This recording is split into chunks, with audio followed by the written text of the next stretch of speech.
안녕하세요 여러분, 경제학장 박사입니다.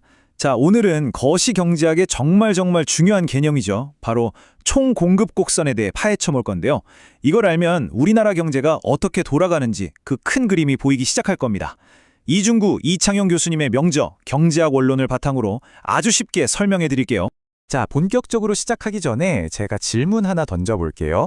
한번 상상해 보세요. 요즘처럼 물가가 막 오르면 우리나라 전체의 생산량은 과연 늘어날까요? 아니면 줄어들까요? 어떠세요? 기업들은 물건을 더 만들고 싶어 할까요? 바로 이 질문에서 오늘 이야기가 시작됩니다. 같이 한번 답을 찾아가 보시죠. 네, 이 질문에 대한 답을 쥐고 있는 열쇠가 바로 총공급 곡선, 영어로는 Aggregate Supply, 줄여서 AS 곡선이라고 불러요. 이게 뭐냐면요, 아주 간단해요.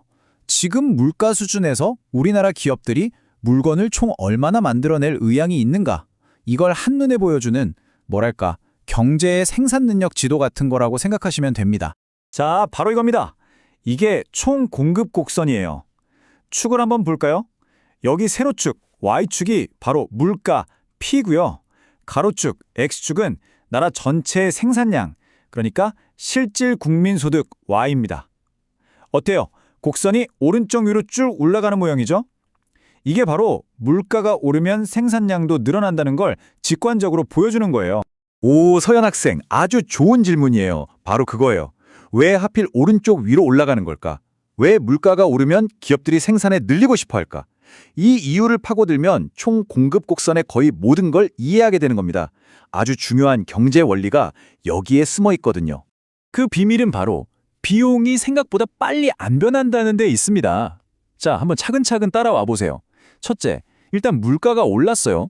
근데 둘째, 직원들 월급이나 공장 임대료 같은 비용은 계약 때문에 단기적으로는 그대로란 말이죠. 자, 그럼 기업 입장에선 어때요? 파는 물건값은 올랐는데 들어가는 돈은 똑같다? 와, 그럼 남는 게 많아지잖아요. 이윤이 늘어나니까 야, 지금이 기회다. 더 만들어서 팔자. 이렇게 되는 거죠. 그래서 생산량을 늘리는 겁니다.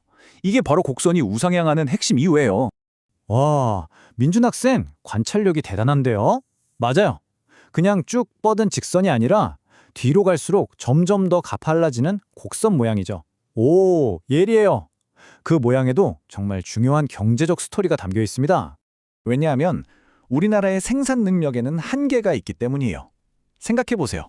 처음에는 놀고 있는 공장도 돌리고 실업자도 고용하면서 생산량을 쉽게 늘릴 수 있어요. 이때는 곡선이 완만하죠. 그런데 점점 한계에 가까워지는 거예요. 이제는 모든 공장이 24시간 돌아가고 더 이상 뽑을 사람도 거의 없는 완전 고용 상태에 가까워지면 어떨까요? 생산량을 쥐어짜내야 하니까 비용이 어마어마하게 들겠죠. 그러니까 물가가 진짜 많이 오르지 않으면 굳이 더 생산할 이유가 없는 거예요. 그래서 곡선이 이렇게 거의 수직으로 서게 되는 겁니다. 야, 소연 학생 질문이 계속해서 핵심을 찌르네요. 맞아요. 지금까지는 물가가 변할 때 이 곡선 위에서 점이 움직이는 걸 봤잖아요. 그런데 만약에 생산 비용 자체, 그러니까 임금이나 원자재 가격 같은 게 확 변해버리면 어떻게 될까요? 이건 또 다른 차원의 이야기거든요. 바로 이겁니다. 이게 정말 중요해요. 임금이나 유가처럼 생산 환경 자체가 바뀌어버리면 이 곡선 위에서 점이 깔짝깔짝 움직이는 게 아니고요. 이 곡선 자체가 통째로 왼쪽이나 오른쪽으로 이사를 가버립니다. 이걸 곡선의 이동이라고 해요. 자, 이 그래프를 보시면 바로 이해가 될 거예요. 예를 들어서 최저임금이 확 올랐다고 쳐봐요. 그럼 기업들은 어때요? 똑같은 물건을 팔아도 인건비가 더 나가니까 남는 게 줄어들죠. 그럼 생산할 맛이 안 나잖아요? 그래서 모든 물가 수준에서 예전보다 생산을 더 하게 됩니다. 그러니까 원래 AS0에 있던 곡선이 통째로 왼쪽으로 AS1으로 이렇게 이동해 버리는 거죠. 생산 능력이 줄어든 거예요. 물론 임금 말고도 이 총공급 곡선을 이사시키는 요인들은 더 있어요. 예를 들어 국제 유가가 폭등했다. 그러면 생산비가 오르니까 곡선이 왼쪽으로 가겠죠. 반대로 엄청난 신기술이 개발돼서 생산성이 확 올라갔다? 그럼 곡선이 오른쪽으로 이동하는 거고요.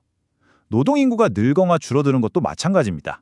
전부 생산의 기본 체력을 바꾸는 요인들이죠. 자, 오늘 총공급 곡선에 대해서 정말 많은 이야기를 나눴는데요. 머릿속에 복잡하실 수 있으니 딱 핵심만 다시 한번 정리하고 넘어가겠습니다. 오늘 배운 거 딱 3가지만 기억하세요. 첫째, 총 공급 곡선은 물가와 총 생산량 사이의 관계를 보여주는 그래프다. 둘째, 곡선이 오른쪽 위로 올라가는 이유는 단기적으로 비용은 그대로인데 물가가 올라서 기업 이윤이 늘어나기 때문이다.